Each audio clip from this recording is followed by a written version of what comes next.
All right, so in this video, we're going to talk about the remainder theorem. Okay, and just because you see the word theorem doesn't mean it's complicated. Okay, this is actually very cut and dry and easy to the point. Now, if we look at the real definition, no, it does sound funny.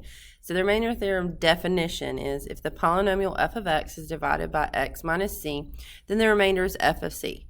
Basically, that means if you want to find the remainder of a function at a given number, so remember how we were doing synthetic division and that last number was your remainder?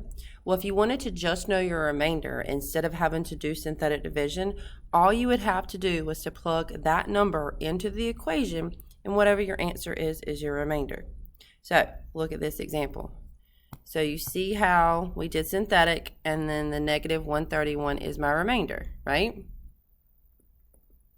Well, if I was to plug the negative 2 into the equation, see, place all my x's with negative 2, look what I got, the remainder. Okay, so if a question says, hey, what's the remainder of this function when divided by this expression, what is the remainder? All you have to do is change the sign, plug it in, and that's your remainder. Okay? All right, so this one says, find the remainder of f of x when divided by this. So you have to change the sign. So we're going to find f of 2. So we're going to place all our x's with positive 2. So negative 2. And I like my parentheses, okay? If it's a negative, I can only just beg for you to put in parentheses, all right? It's a good habit to have, all right?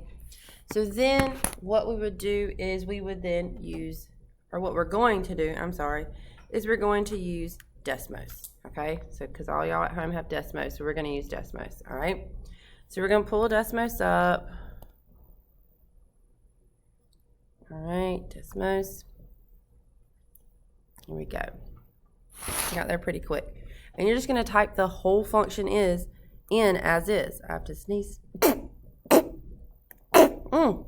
All right, so we're going to type it in how we see it, okay? Negative 2, parentheses 2 to the 5th power. And then it was plus 2 to the 4th.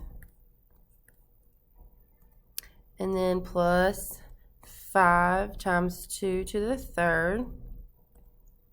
Plus 4 times 2 plus 1. And my answer is 1, okay? And so your remainder for this problem would be 1. And if we were to do synthetic division, you would see that that would be your remainder, okay? So anytime you want to find your remainder, now your remainder, not your answer, your remainder, all you have to do is plug it in, okay? So this one says the polynomial f of x is given. What conclusion is valid if p of 1 equals 5? All right, so go back up here. See how this says f of 2 equals all of this? Well, all of this we found out equals 1, correct? So I could write f of 2 equals 1. All that is saying is that this is my remainder when you divide by that. So what conclusion can you make?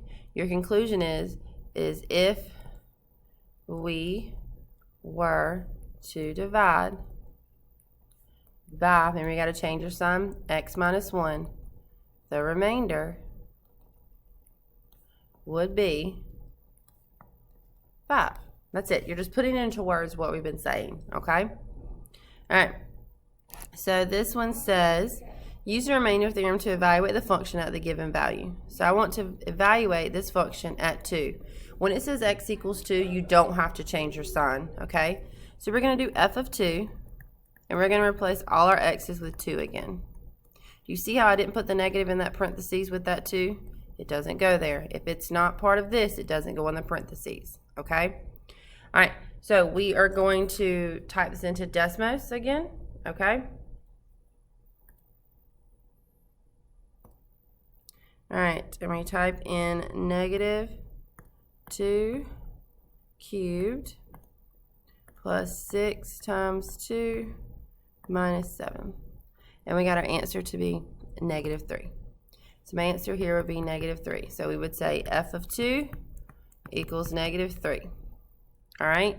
So you have a delta math to complete. It's called the remainder theorem practice, okay? And then we're going to come back and we're going to work on the factor theorem, all right?